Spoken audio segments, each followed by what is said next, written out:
ये वीडियो का पार्ट 2 है कि फाहियान ने छोटा नागपुर क्षेत्र को किस नाम से संबोधित किया है। तो कुक्कट लाड, किस नाम से? कुक्कट लाड से। देखिए, जब भी छोटा नागपुर शब्द का जिक्र होगा तो इससे आपको क्या समझना है कि यहाँ पर झारखंड की बात हो रही है। ठीक है, जहांगीर की अपनी आत्मकथा तुजुक ए जहांगीरी में झारखंड के लिए कौन सा शब्द प्रयोग हुआ है? तो खोखरा या खुखरा। अभी यहाँ पर मैंने आपको पीछे बताया था, यहाँ पर देख लीजिए दो नाम है ना कि मुगल काल में झारखंड के लिए किस शब्द का खुखरा या कुकरा। तो यहीं पर जो है ये जो तुजुक के जहांगीरी है, खुद ये जहांगीर की आत्मकथा है। आत्मकथा का मतलब ऐसी बुक जिसको राइटर ने खुद लिखा है। तो इसको तुजुक के जहांगीरी को खुद जहांगीर ने, मुगल बादशाह थे, खुद इन्होंने ही लिखा है। तो यहाँ पर झारखंड के लिए खोखरा शब्द का प्रयोग हुआ है। ठीक है, झारखंड का मतलब क्या है? यही छोटा नागपुर का पठार। ये कि छोटा नागपुर के लिए तुजुक के जहांगीरी में किस शब्द का प्रयोग किया गया है? खोखरा। आईने अकबरी में झारखंड को क्या कहा गया है? कोकरा तथा खंकारा। ठीक है, दो नाम यहाँ पर है, कोकरा, खंकारा। आदिमानव द्वारा निर्मित चित्र कहाँ से प्राप्त हुए हैं? तो हजारीबाग के इसको से प्राप्त हुआ है। झारखंड के भवनाथपुर गढ़वा से प्रागैतिहासिक काल के दुर्लभ शैल चित्र एवं प्राकृतिक गुफाएं प्राप्त हुई हैं। तो प्रागैतिहासिक काल का मतलब क्या होता है? ये इतिहास का एक जो है विभाजन है। ये ऐसा विभाजन है जब मनुष्य को ना लेखन कला का ज्ञान था और ना ही लिपि का उसे ज्ञान था। ठीक है, आगे देखते हैं। भारतीय पुरातत्व में असुर शब्द का प्रयोग झारखंड के किन किन जिलों के लिए हुआ है? तो जो भारतीय पुरातत्व के द्वारा आर्कियोलॉजी सर्वे ऑफ इंडिया है, वहाँ पर असुर का शब्द का प्रयोग रांची, गुमला, लोहरदगा, ये 3 जिले हैं और इन 3 जिलों के लिए जो है असुर शब्द का प्रयोग किया गया है। आगे देखते हैं। फणी मुकुट राय ने किस राज्य की स्थापना की थी? तो फणी मुकुट राय ने नागवंशी राज्य की स्थापना की थी। फणी, देखिए फणी, अब ना फन होता है ना, फन, तो फन किसके पास होता है? नाग के पास होता है।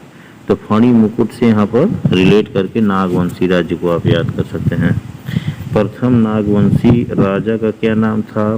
फणी मुकुट राय। किस नागवंशी राजा को नागवंश का आदि पुरुष माना जाता है? तो फणी मुकुट राय को क्या माना जाता है? नागवंश का आदि पुरुष माना जाता है। और आगे देख लेते हैं, कुछ लाइन दी गई है यहाँ पर, इसको देख लेते हैं। झारखंड क्षेत्र का सर्वप्रथम उल्लेख कहाँ एवं किस नाम से मिलता है? तो झारखंड शब्द का सबसे पहला उल्लेख ऐतरेय ब्राह्मण में मिलता है और किस नाम से? पुंड्र नाम से मिलता है। ठीक है, झारखंड का क्या नाम है? पुंड्र नाम है। फिर देखते हैं, अबुल फजल कृत अकबरनामा में छोटा नागपुर क्षेत्र को क्या कहा गया है? तो यहाँ पर क्या कहा गया है? इसको झारखंड कहा गया है। ठीक, ये एक चीज ये भी यहाँ पर ध्यान रखना है कि अबुल फजल की रचना का क्या नाम है? अकबरनामा है। महेश वर्णवाल की किताब का अध्याय नंबर 2 देखते हैं। झारखंड शब्द से क्या तात्पर्य है? तो इसका मतलब होता है झाड़ों का प्रदेश अर्थात वन प्रदेश।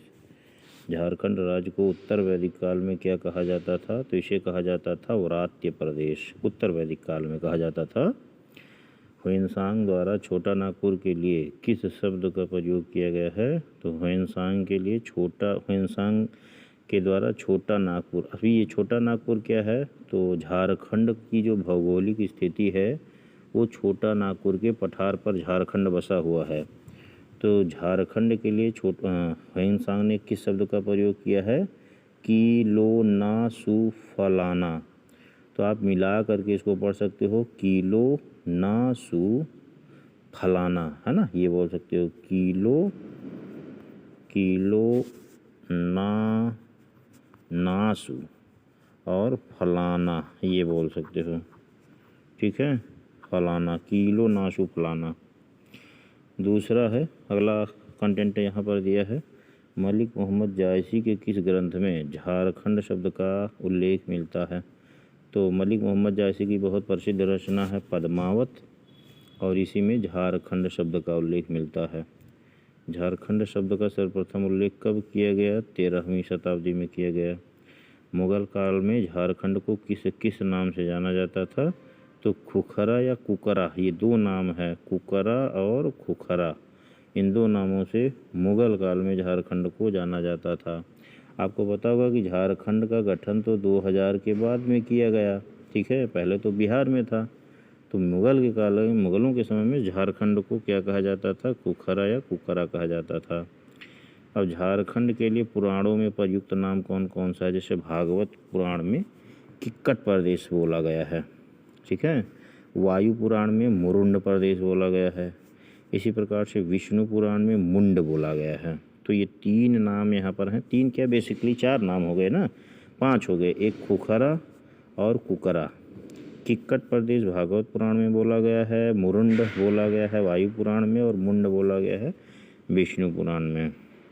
आगे देखते हैं, महाभारत के दिग्विजय पर्व में झारखंड को किस नाम से संबोधित किया गया है? पुंडरीक देश एवं पशु भूमि।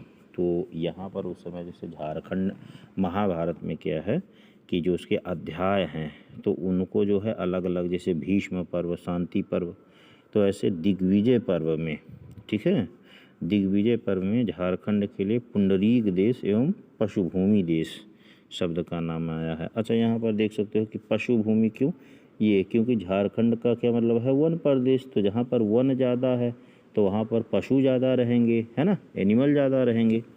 तो इसी से आप यहाँ पर को रिलेट करके पढ़ सकते हो। टालमी द्वारा झारखंड को क्या कहा गया है?